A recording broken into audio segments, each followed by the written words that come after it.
चैता दक्षिणी पंचायत में धूमधाम से मनाया गया स्वतंत्रता दिवस।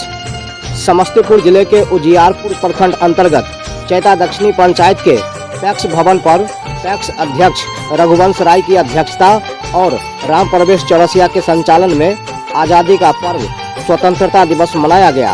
वहीं इस कार्यक्रम में शामिल लोगों ने देश को आज़ाद कराने वाले वीर सपूत को याद कर लोगों ने नमन किया। वहीं समाज सेवी व भाकपा माले नेता दिलीप कुमार राय जी ने कहा कि आज़ाद देश में अभी भी छुआछूत और भेदभाव चरम पर है। इस चीज़ को हम लोगों को खत्म करके एकजुट होना पड़ेगा, तभी हम लोगों को सच्ची आज़ादी मानी जाएगी। मौके पर पैक्स प्रबंध कारिणी समिति सदस्य जीतन राम, अरविंद राय, पवन राय, बम प्रसाद राय, मंटू साहनी, अजबलाल राय, मनोज राय, शंभू राय, संदीप राय, राजू पांडे सहित सैकड़ों लोग मौजूद थे। उपस्थित लोगों ने इस मौके पर राष्ट्रीय मिठाई जलेबी का भी भरपूर आनंद लिया। और मैं आशा करता हूँ अपने अध्यक्ष महोदय से कि नई नई जो योजनाएं आएगी किसानों तक पहुंचाने का आप भरपूर प्रयास कीजिए। यही आशा और विश्वास के साथ मैं अपनी बात को समाप्त करता हूँ। जय हिंद, जय भारत। तो प्रत्येक साल हम लोग यहाँ मनाने के लिए उपस्थित होते हैं। ये आजादी उन बलिदानियों के बल पर मिला है जो इस देश के अंदर में अपना बलिदान दिया और अंग्रेज से सदियों तक लड़ा। हमारा देश गुलाम था, हम लोग गुलामी के जंजीर में जकड़े हुए थे यानी तमाम चीजें जो हमारा अधिकार था वह छीन चुका था और अंग्रेज गुलाम किए हुए था। उस लड़ाई में हमारे पूर्वज लड़े थे। उस पूर्वजों का देन है जो हम लोग आज स्वतंत्र है। बावजूद आज तो आजादी, नाम का आजादी हम लोगों को मिल चुका है, लेकिन मानसिक गुलामी में हम लोग अभी भी जंजीर में जकड़े हुए हैं। और इस मानसिक गुलामी से आजाद तब तक नहीं मिलेगा जब तक हम लोग अपनी दिल की आवाज को सड़क पर नहीं लाएंगे।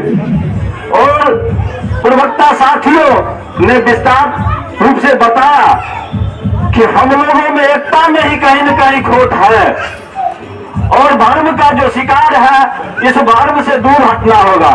साथियों, हमारी एकता एक विचारधारा को प्रयास किया जाता है कि जो समान विचारधारा के लोग हैं उसको एक मंच पर लाया जाए और उस माध्यम से हम किसी न किसी तौर पर जो लड़ाई बंद हो चुकी है, हमारी जो समस्याएं, करोड़ों करोड़ों जो सरकार योजनाएं हमारे जमीन पर देती है वह हवा में उड़ जाता है। उस लड़ाई को लड़े किसी न किसी रूप से।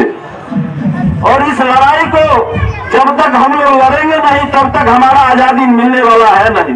क्योंकि हम लोगों को तो आजादी दे दिया गया उन वीर महापुरुषों के द्वारा कि आगे तुम लोग संघर्ष करो और शिक्षा पर बल दो।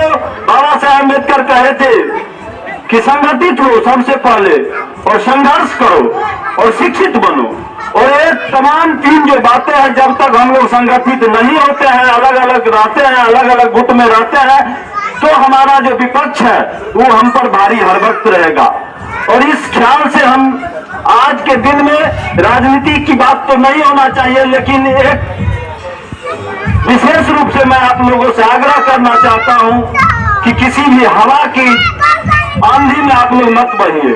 और कि हमारा जो पैक्स है एक तो कमजोर पैक्स था, इन पर जो है बहुत बड़ा जो है चौतरफा दबाव है। दूसरी तरफ की जो सरकार की नीतियां हैं, धान खरीदो, धान तो खरीदा जाता है लेकिन वादी में धान लिया नहीं जाता, उसको चावल बनाकर इनको देना पड़ेगा। आज जाइए गुदाम में धान मूसा खा गया और मूसा धान खा गया, इसका भरपाई कौन करेगा?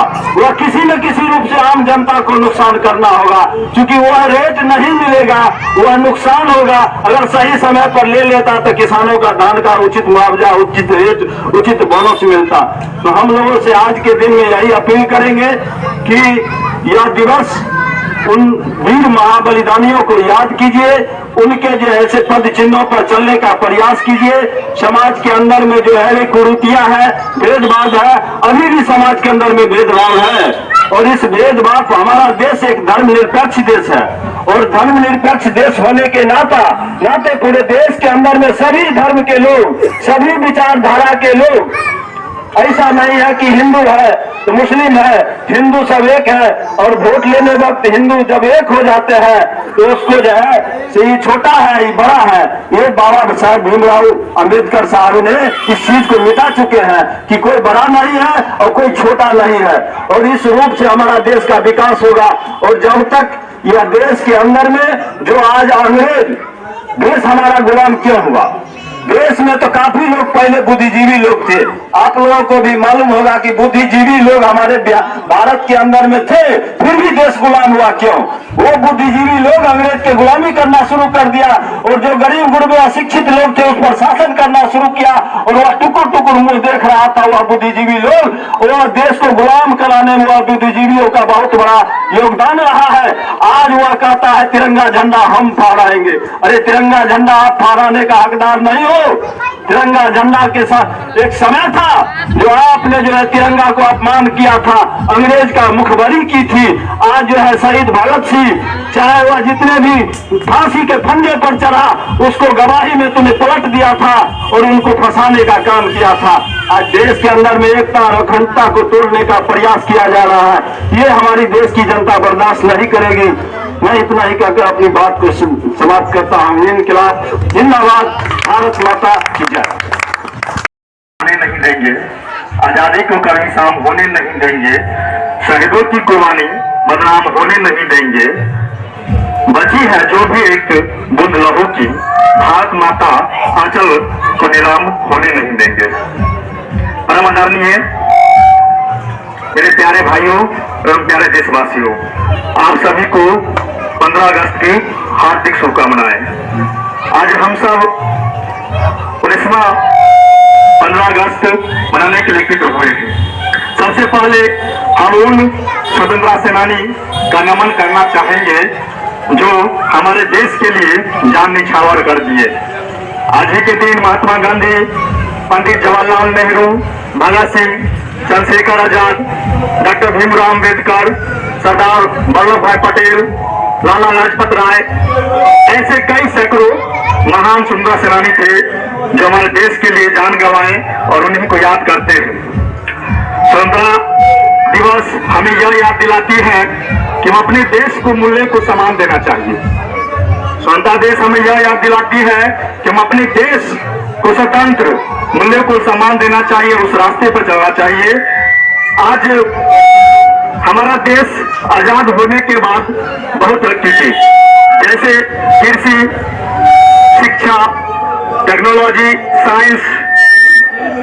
आज हमारा देश तरक्की तो हो गई, लेकिन समाज में बेरोजगारी, देश में बेरोजगारी, समस्याएं ऐसे बहुत सारे जो हम लोग अभी एक तरह से गुलाम हैं।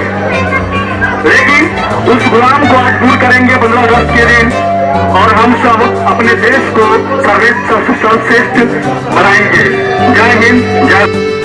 तमाम किसान, मजदूर, छात्र, नौजवान दोस्तों से अपील है कि आप अपनी हक, अधिकार, सम्मान और देश को बचाने के लिए संकल्पित होना पड़ेगा, तभी हमारा देश बच सकता है। इसी बातों के साथ इस सभा की कार्यवाही समाप्त की जाए।